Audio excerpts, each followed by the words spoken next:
The message done. So, this is by far the most urgent set of problems most Americans are facing and the most important reason to vote for her. The second thing I can say much more briefly. All of the young people here at the school know you live in an interdependent world. There's almost no challenge we face that we can solve alone.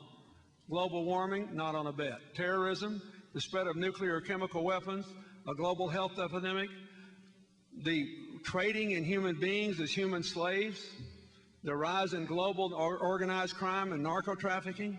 We can't solve any of them. So Hillary says, if you make me president, I'm going to send the world a very different message than this crowd has. I'm going to say America is back in the cooperation business. We're going to cooperate whenever we can and act alone only when we have to, not the other way around. And we are going to have democracy with, we're going to have diplomacy with friend and foe alike, and use military force only as an absolute last resort, not the other way around.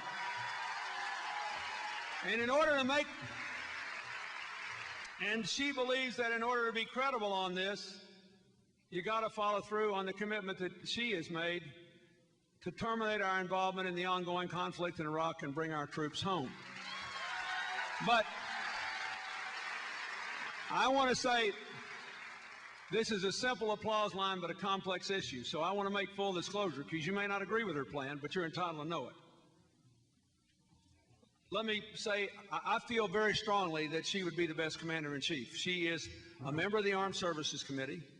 She was the only U.S. senator asked by the Pentagon to be on a small committee to plan the future of the military in the 21st century. And they asked her when the Republicans were still in the majority, because they thought she was the best member of the Armed Services Committee on Military Affairs. And her position on this is pretty simple. We have to terminate our involvement in this ongoing conflict at this level, because it's the right thing for America, the right thing for Iraq, and the right thing for the war on terror. And her position is bring them home, a brigade or two at a time. Consistent with our obligation to care for the 100,000 American civilians that are there, and our absolute moral obligation to bring out any Iraqi who risked their lives by supporting our men and women while we were there. And I think she's right about that. She would leave a smaller contingent of special forces in Iraq, probably in the north where they're not fighting, but to be available to counter the Al-Qaeda, because they still want to wreck Iraq. They want a third war in the Middle East, and they certainly want to stop the next American president from making peace between the Israelis and the Palestinians, which will be a top priority of hers.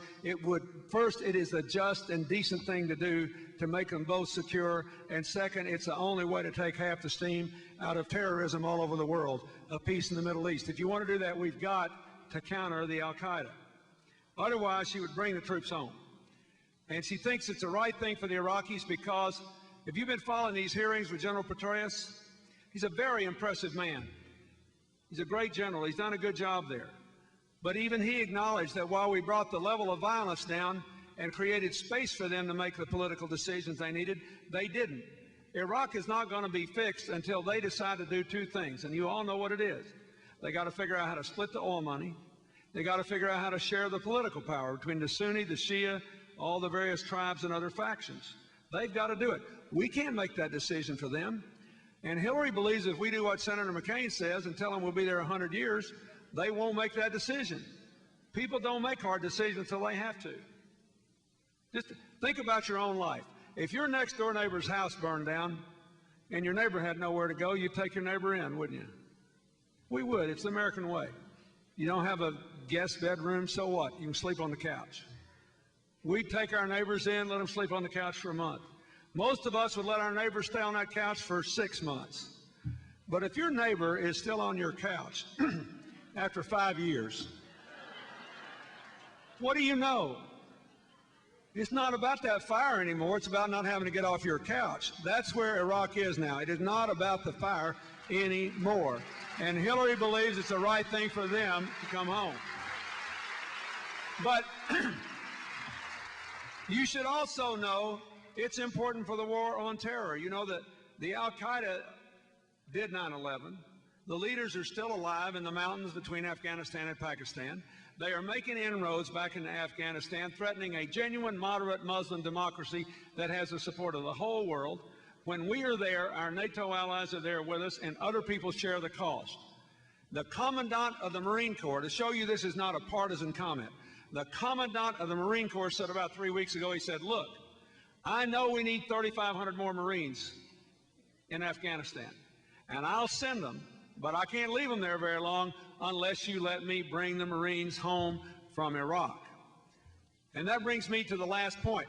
We have just about broken the American military. We've been there longer than we were in World War II. We had our 4,000th casualty last week. We have almost 70,000 people wounded. The readiness of our military is badly strained. In every way, it's less ready than it was the day I left office. Some of that always happens in wars, but this is extraordinary. We have used the Army, the Marine Corps, the Reserves, and the National Guard, and Indiana has contributed more of its National Guardsmen than any other state in America. You know this. And it's gotten so bad, for a year we've been training Navy reservists and Army infantry tactics and deploying them. Now, we can't go back to diplomacy unless we've got a credible military. The American military has given and given and given. It's about giving out.